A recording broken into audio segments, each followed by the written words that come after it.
Evening everyone, good evening students. जय श्री श्याम, आदाब, सत श्री अकाल, हेलो, नमस्ते, आदाब सभी को मेरी तरफ से। कैसे हैं आप सभी? ठीक हो सारे? बढ़िया।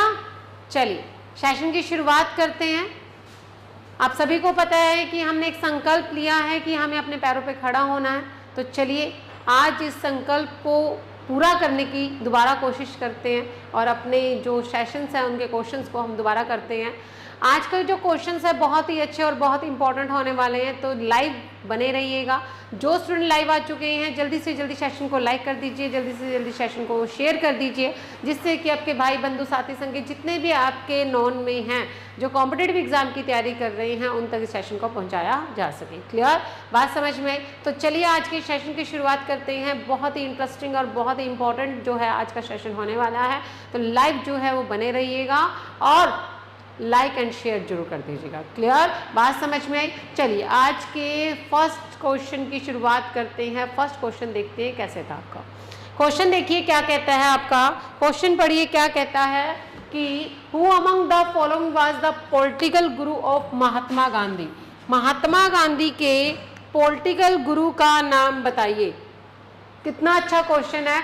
क्या अब कभी आप लोगों ने क्वेश्चन पढ़ा है कि महात्मा गांधी दा राजनीतिक गुरु 8 लिखा है विचों कौन सी? CR दास, दादा भाई नौरोजी, तिलक एंड गोपाल कृष्ण गोखले। जल्दी से जल्दी बताइए इसका आंसर क्या हो सकता है। ऑनलाइन आपके प्यारे प्यारे आंसर्स की जो लड़ी है, जो पूरी जो चैन है वो रुकनी नहीं चाहिए, आप लोगों की बनी रहनी चाहिए। आप लोगों के क्वेश्चंस के आंसर रुकने नहीं चाहिए। जल्दी से जल्दी बताइए इसका आंसर क्या हो सकता है कि महात्मा गांधी के राजनीतिक गुरु का नाम बताइए। कौन थे राजनीतिक गुरु? CR दास। CR दास थे। इसी के साथ मैं बता दूं CR दास तो जो थे वो सुभाष चंद्र बोस के थे। सुभाष चंद्र बोस के जो राजनीतिक गुरु थे, SC बोस के जो राजनीतिक गुरु थे उनका नाम था CR दास। क्या नाम था? CR दास। हम यहाँ पे गांधी जी की बात कर रहे हैं, तो गांधी जी के राजनीतिक गुरु कौन है? बिल्कुल सही, Gopal Krishna Gokhale. Gopal Krishna Gokhale. Option number D is right answer. जिन जिन स्टूडेंट्स ने ऑप्शन नंबर डी दिया है, चाहे वो तुक्का देकर ही दिया हो, तुक्का मार के ही दिया हो, उनका आंसर बिल्कुल सही है। तो आज का जो फर्स्ट क्वेश्चन था उसका है आंसर है गोपाल कृष्ण गोखले। महात्मा गांधी के राजनीतिक गुरु का नाम क्या था? गोपाल कृष्ण गोखले। क्लियर है? बात समझ में आई? समझ में आया? यहाँ तक क्लियर हो गया। आगे बढ़े नेक्स्ट क्वेश्चन की तरफ। तो देखिए नेक्स्ट क्वेश्चन जो है वो क्या कहना चाहता है हमें। देखिए क्या कहता है, in which year Gandhi return from South Africa.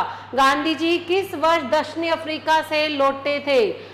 आप सभी को पता है गांधी जी कहाँ पे थे? साउथ अफ्रीका में थे। और आपसे क्वेश्चन क्या पूछा गया है, भारत कब लौटे थे, वो सन क्या था, वो टाइम पीरियड क्या था? तो आप लोगों के सामने 4 ऑप्शन है, 1915, 1917, 1916 और 1918। हाँ जी बताइए स्टूडेंट। बहुत बार क्लास में आप लोगों को करवाया है कि गांधी जी किस वर्ष भारत लौटे थे। बताइए इसका आंसर क्या हो सकता है स्टूडेंट? जल्दी से जल्दी बताइए। आप लोगों को मैं इतना बता सकती हूँ, गांधी जी जो थे 9 जनवरी कब? 1915 को गांधी जी भारत आए थे। 9 जनवरी 1915 को गांधी जी भारत आए थे। याद कीजिए, मैंने आप लोगों को पहले भी बताया था 9 जनवरी को हम क्या बनवाते हैं? प्रवासी दिवस मनाते हैं।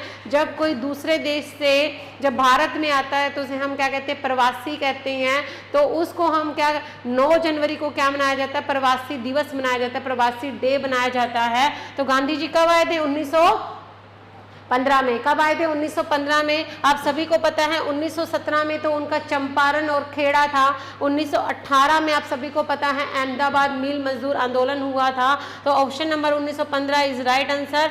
उस टाइम पे क्या चल रहा था?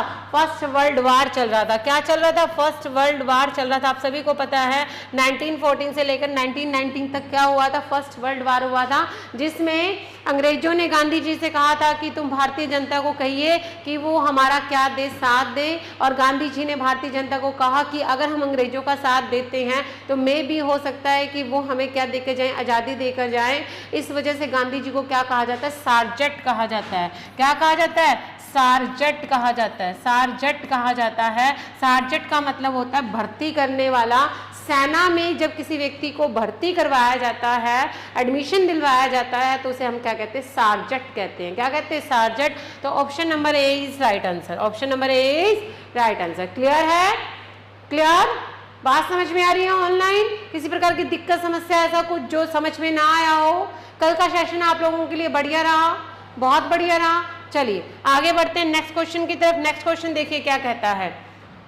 Who had said let's go back to the Vedas? किसने कहा था कि चलो वेदों की ओर लौटो? और किसने कहा था भाई पढ़ाई की ओर लौटो? किसने कहा था भाई संकल्प को पूरा करो? किसने कहा था? जल्दी जल्दी बताओ, इस क्वेश्चन का आंसर बताओ कि किसने कहा था कि पढ़ाई की तरफ लौटो, स्टडी की तरफ लौटो? किसने कहा था? किसने कहा था? जल्दी जल्दी बताइए। आंसर आता है आप सभी को? आता है? बिना ऑप्शन के आप इसका आंसर दे सकते हैं कि किसने कहा था कि पढ़ाई की तरफ लौटो? किसने कहा था? मिस रितु मैम ने। किसने कहा था? रितु मैम ने कि पढ़ाई की तरफ लौटो। अब ये किसने कहा कि वेदों की ओर लौटो? किसने कहा वेदों की ओर लौटो? राजा राममोहन राय, दयानंद सरस्वती, स्वामी विवेकानंद, रामकृष्ण परमहंस। बताइए, मुझे पता है आप सभी को इसका आंसर आता है। इसका आंसर क्या रहेगा? जिन्होंने आर्य समाज की स्थापना की थी उनका नाम था दयानंद सरस्वती। दयानंद सरस्वती ने कहा था कि वेदों की ओर लौटो। दयानंद सरस्वती ने क्या कहा था? वेदों की ओर लौटो।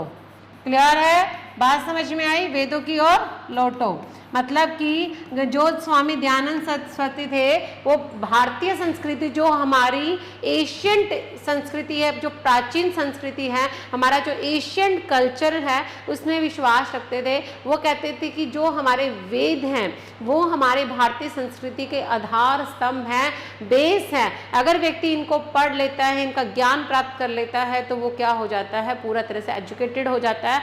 इन्होंने हमेशा प्राचीन जो संस्कृति है, प्राचीन जो एजुकेशन है, उस पर हमेशा फोकस किया था, बजाय कि राजा राममोहन राय ने हमेशा मॉडर्न एजुकेशन पे फोकस किया था। लेकिन स्वामी दयानंद सरस्वती ने हमेशा प्राचीन एजुकेशन, प्राचीन शिक्षा, एशियन कल्चर, उस पर क्या किया था? फोकस किया था। क्लियर? बात समझ में आ रही है? समझ में आ रही है? तो वेदों की ओर लौटो नारा किसने दिया था? स्वामी दयानंद सरस्वती ने। स्वामी दयानंद सरस्वती के बचपन का नाम क्या था? मूल शंकर था। क्या नाम था? मूल शंकर था। मूल शंकर के गुरु का नाम था पूर्णानंद। पूर्णानंद ने ही स्वामी मूल शंकर का नाम बदलकर क्या रखा? स्वामी दयानंद सरस्वती रखा। याद रखिएगा स्टूडेंट, स्वामी दयानंद सरस्वती के बचपन का नाम क्या था? मूल शंकर था।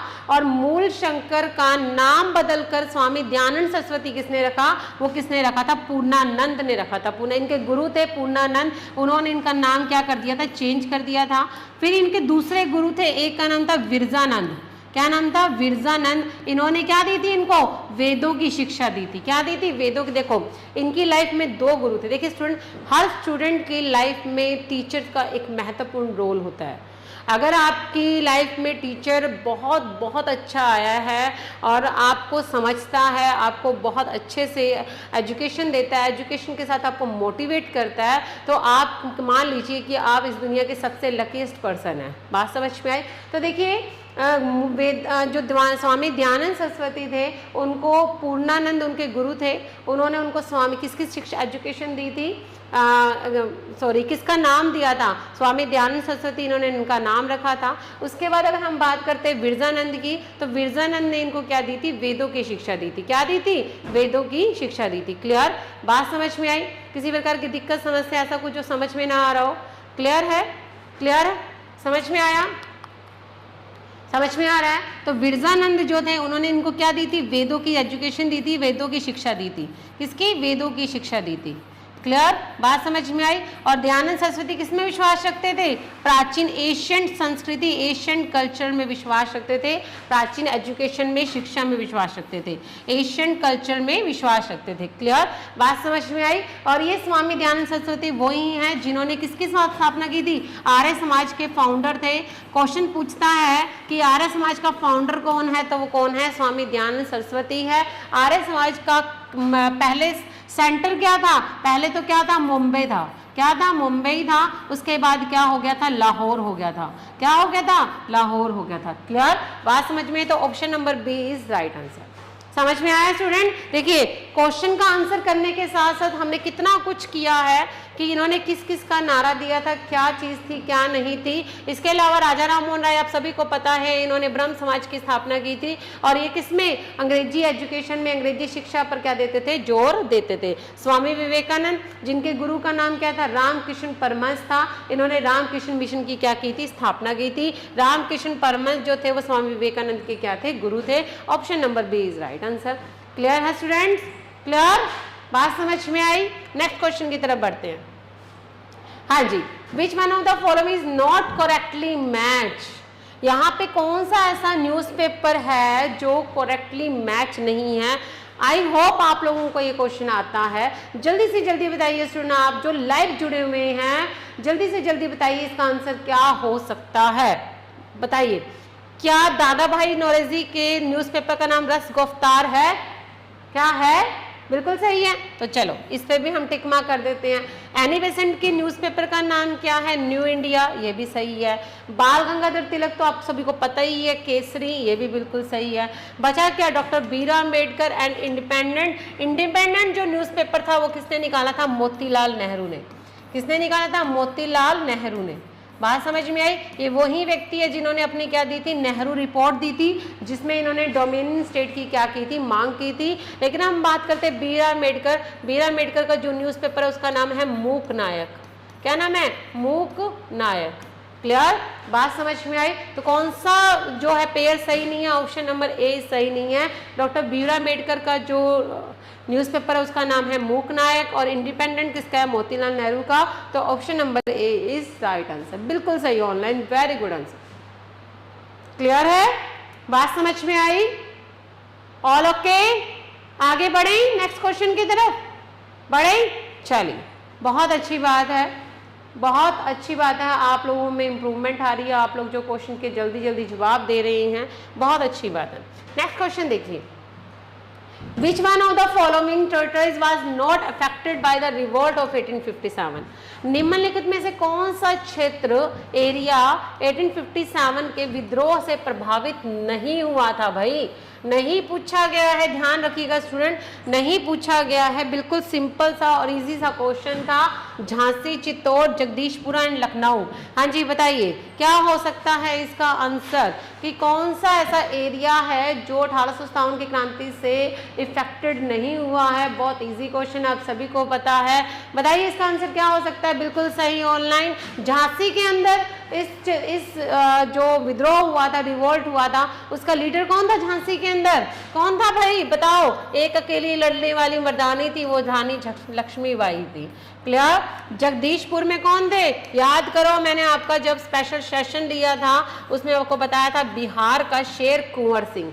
बिहार का शेर कुंवर सिंह। लखनऊ में कौन थी? अपनी बेगम हजरत महल थी। अवध की कौन थी? बेगम हजरत महल। बेगम हजरत महल।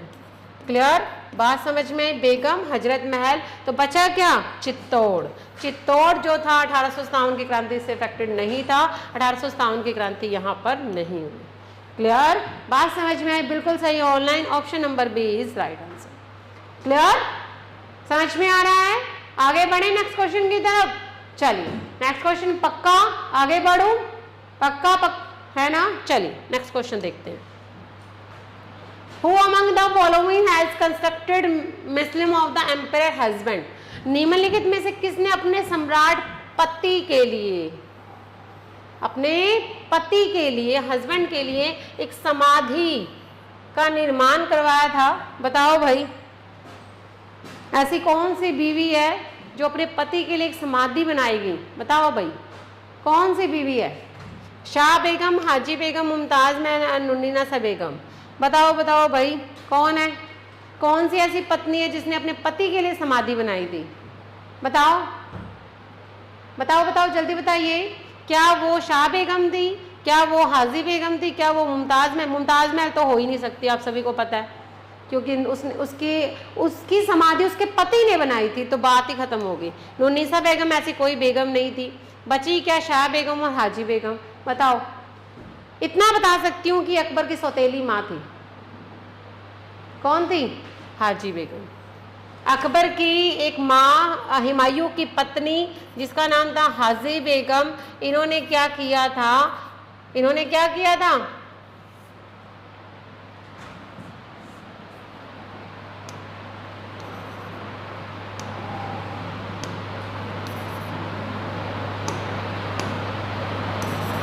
क्या चक्कर है ये? चलिए कोई बात नहीं, इसको अपने नीचे लिख देते हैं, हाजी बेगम। हाजी बेगम, ठीक है, हाजी बेगम, ठीक है। इन्होंने क्या किया था? हुमायूं का मकबरा बनवाया था, टॉम्ब ऑफ हुमायूं। किसका मकबरा बनाया था? हुमायूं, क्योंकि हुमायूं इनका क्या था? पति था। तो हुमायूं का क्या बनवाया था? फोर्ट बनवाया था, हुमायूं का किला बनवाया था, हुमायूं का टॉम्ब बनवाया था। कहाँ पे? दिल्ली में। कहाँ पे बनवाया था? दिल्ली में। बात समझ में आई? आप सभी को मैं एक जानकारी और देती हूँ, ये जो हुमायूं का जो मकबरा है, जिसे हुमायूं का टॉम्ब कहते हैं, इसकी नकल पर ही ताजमहल को बनाया गया था। कई बार क्वेश्चन पूछ लेते हैं, तो याद रखना ताजमहल किसकी नकल पर बनाया गया है, किसकी मतलब किसको देखकर बनाया गया है? तो वो किसको बनाया गया है? हुमायूं के मकबरे को देखकर बनाया गया है। और हुमायूं का मकबरा किसने बनाया था? हाजी बेगम ने। कहाँ पे बनाया था? दिल्ली में। कहाँ पे बनाया था? दिल्ली में। क्लियर? बात समझ में आई? ये अकबर की क्या थी? सौतेली माँ थी। Option number B is right answer. बिल्कुल इजी सा क्वेश्चन था। बात समझ में आई? समझ में आया ऑनलाइन? आगे बढ़े नेक्स्ट क्वेश्चन की तरफ, पक्का? चलो नेक्स्ट क्वेश्चन देखते हैं। हाँ जी, निम्नलिखित व्यक्तियों ने अलग अलग समय में भारत में शासन किया। बिल्कुल सही है। अंत में दी गई आपको क्या बताना है? कोडिंग बतानी है, मतलब आपको क्रोनोलॉजी वे में सेट करना है। इतना इजी क्वेश्चन, बहुत ज़्यादा इजी क्वेश्चन है। आती है ना क्रोनोलॉजी आपको? आप सेट कर सकते हो, छोटा बड़ा कर सकते हो। तो बताइए सबसे पहले यहाँ पर किसने शासन किया था? मैं यहाँ पे टाइम पीरियड लिख देती हूँ, आप लोग देख लीजिएगा। टाइम पीरियड पता है ना आपको? 1540 से 1545। चलो, अकबर का 1556 से लेकर 1605 तक। क्लियर? अलाउद्दीन खिलजी, अलाउद्दीन खिलजी का टाइम पीरियड पता है आपको क्या था? अलाउद्दीन खिलजी का टाइम पीरियड था 1294, 1294 से लेकर 316 तक। क्लियर? बात समझ में आई? रजिया सुल्ताना क्या था? 1236 से लेकर 1240। तो सबसे पहले कौन आएगा? कौन आएगा स्टूडेंट? जल्दी जल्दी बताइए आंसर, जल्दी जल्दी बताइए। Very good answer. सबसे पहले कौन आएगा? Razia Sultana, option number 4। उसके बाद में कौन आएगा? Alauddin Khilji, option number 3। उसके बाद में कौन आएगा? Sher Shah Suri, option number 1। और उसके बाद में कौन आएगा? अकबर आएगा, ऑप्शन नंबर 2। 4 3 1 2, 4 3 1 2। देखो कहाँ पे है? 4 3 1 2। देखो उसके ऊपर ही मैंने लिख दिया था गलती से। Option number C is right answer.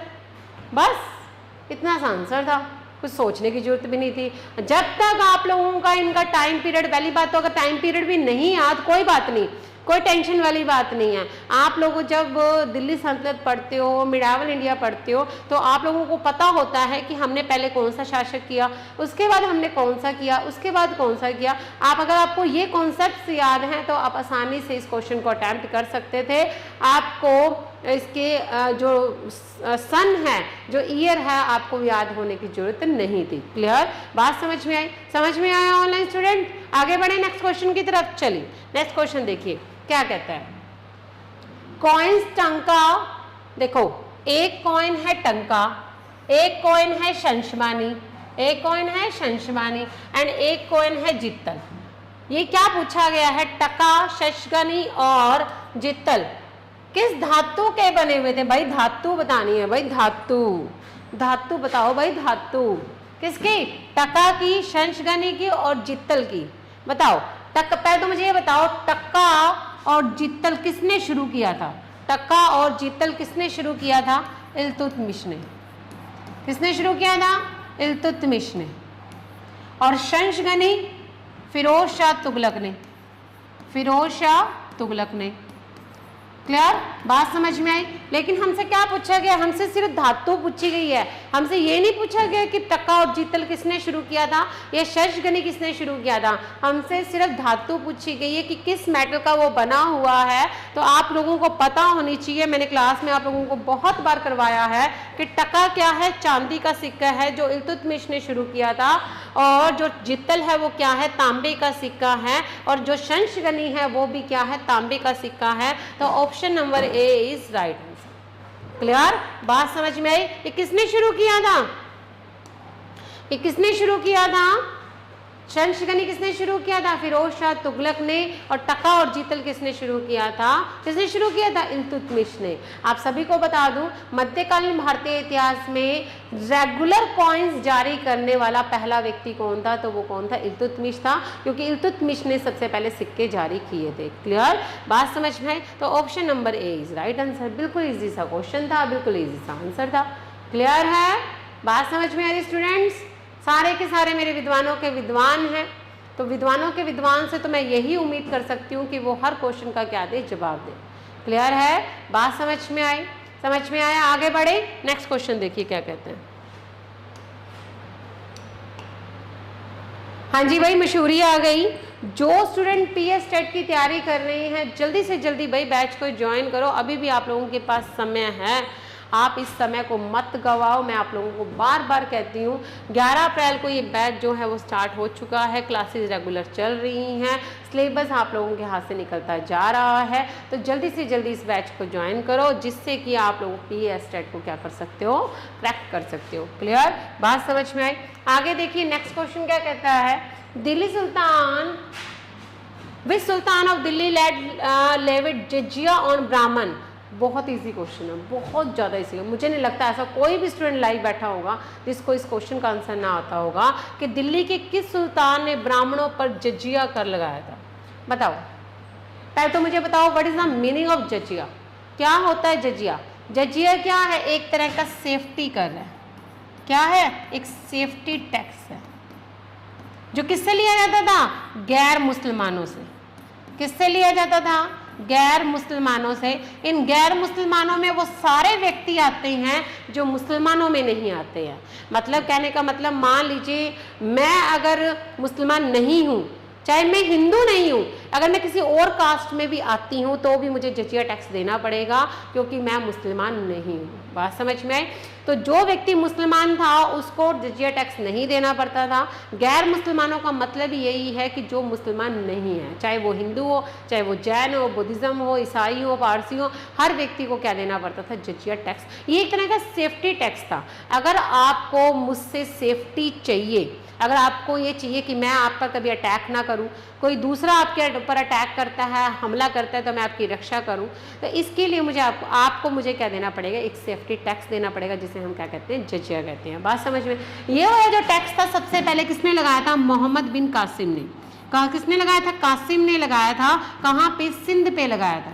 कहाँ पे, सिंध पे लगाया था। कब, 712 में। ध्यान से समझना इस चीज़ को। ये वाला जो टैक्स था सबसे पहले कासिम ने लगाया था। कहाँ पे लगाया था, सिंध पे लगाया था, और 712 में। ठीक है। लेकिन जब कासिम ने टैक्स लगाया था तो कासिम ने ये जो टैक्स था उनको 5 लोगों को इस टैक्स से फ्री रखा था। कैसे, सबसे पहले ब्राह्मणों को इस टैक्स से फ्री रखा। क्यों, क्योंकि ब्राह्मण तो खुद मांग के खाते थे, उस टाइम पे भिक्षा लेके खाते थे, तो ब्राह्मण कहाँ से टैक्स चुकाएंगे, पहली बात। दूसरा, बच्चा तो खुद अभी छोटा है, वो कहाँ से टैक्स चुकाएगा। दूसरा, हैंडीकैप्स, विकलांग, हैंडीकैप्स मतलब कि विकलांग, क्या, विकलांग। क्लियर, बात समझ में आई। वो जो है विकलांग, वो खुद की सेवा कर ले, यही बहुत बड़ी बात है, तो वो कहाँ से देगा। बात समझ में आई। बच्चा हो गया, ब्राह्मण हो गया, हैंडीकैप्ट हो गया, और कौन हो गया, बूढ़ा मतलब कि वृद्ध, मतलब कि old person, old person. Clear. और 5वां बच गया लेडीज, महिलाएं, जनानियां, औरतें। बात समझ में आई। तो मोहम्मद बिन कासिम ने जब ये टैक्स लगाया था तो ब्राह्मणों को, बच्चों को, हैंडीकैप्ट मतलब विकलांग को, वृद्ध बच्चों को, सॉरी वृद्ध लोग जो थे और महिलाएं, इनको फ्री रखा था। लेकिन जब फिरोज शाह तुगलक आया, फिरोज शाह तुगलक ने क्या लगा दिया, ब्राह्मणों पर टैक्स लगा दिया। देखिए इसके पीछे भी एक कारण था। फिरोज शाह तुगलक की जो माँ थी वो अबोर की थी। अबोर आप लोगों को पता ना, यही बठिंडा से पहले, बठिंडा से पहले क्या आता है गिद्धड़वा, गिद्धड़वा से पहले क्या आता है मलोट, मलोट के बाद में क्या आता है अबोर आता है, ठीक है। अबोर की जो लेडी थी, अबोर की, फिरोज शाह तुगलक की जो माँ थी वो अबोर की थी, ठीक है। और वो उसकी माँ जो थी वो हिंदू की थी, जो हिंदू मतलब महिला थी। तो फिरोज शाह तुगलक जब गद्दी पर बैठा तो लोगों ने उसके ऊपर ब्लेम लगाया कि इसकी माँ हिंदू है तो पक्का ये हिंदुओं के लिए काम करेगा। तो उसने कहा कि अगर आप लोगों को ऐसा लगता है तो हिंदुओं में सबसे बड़ी कास्ट क्या है, ब्राह्मण कास्ट है, और उस पर मैं क्या लगाता हूँ, जजिया टैक्स लगाता हूँ। क्लियर, बात समझ में। तो जजिया टैक्स सबसे पहले किसने लगाया था, फिरोज शाह तुगलक ने, ब्राह्मणों पर। Clear, option number B is right answer and most important question है। क्लियर, बात समझ में आई। आगे बढ़े नेक्स्ट क्वेश्चन की तरफ। चलिए नेक्स्ट क्वेश्चन देखिए क्या कहता है। कहा जाता है कि दिल्ली के किस सुल्तान ने रक्त एंड लोहे मतलब कि ब्लड एंड आयरन की नीति का पालन किया था। तो आप लोगों को पता ही है किसने किया था, किसने किया था, ऑनलाइन जल्दी जल्दी बताइए। बिल्कुल सही, ऑप्शन नंबर बी बलबन ने किया था। बलबन जब गद्दी पर बैठा उस टाइम पर लोग जो थे वो राजा की इतनी इज्जत नहीं करते थे, और वैसे भी बलबन को ये चाहिए था कि राजा कैसा होना चाहिए, निरंकुश होना चाहिए, जिसके ऊपर किसी का कंट्रोल ना हो। तो उसने कहा था कि अगर किसी ने मेरी बात नहीं मानी तो तलवार किसकी होगी, मेरी होगी, और ब्लड किसका होगा, आप लोगों का होगा। तो लोहा किसका होगा, मेरा, और रक्त किसका होगा, आप लोगों का। तो बलबन ने किसका, लोहे और रक्त की नीति का क्या किया था, पालन किया था। Option number B is right answer and most important question है, आप याद रखिएगा। क्लियर, बात समझ में आई। इसी के साथ जो स्टूडेंट यूजीसी नेट की तैयारी कर रहे हैं भाई जल्दी से जल्दी बैच ज्वाइन करो। यूजीसी नेट का जल्दी ही जून के अंदर एग्जाम है, आप लोग इस मौके को हाथ से गवाओ मत। क्लियर, इसी के साथ आज की क्लास में इतना ही। Thank you so much. अगर आपने अभी तक मेरा टेलीग्राम चैनल ज्वाइन नहीं किया तो जल्दी से जल्दी ज्वाइन कर लीजिए, हिस्ट्री विद रितु मैम।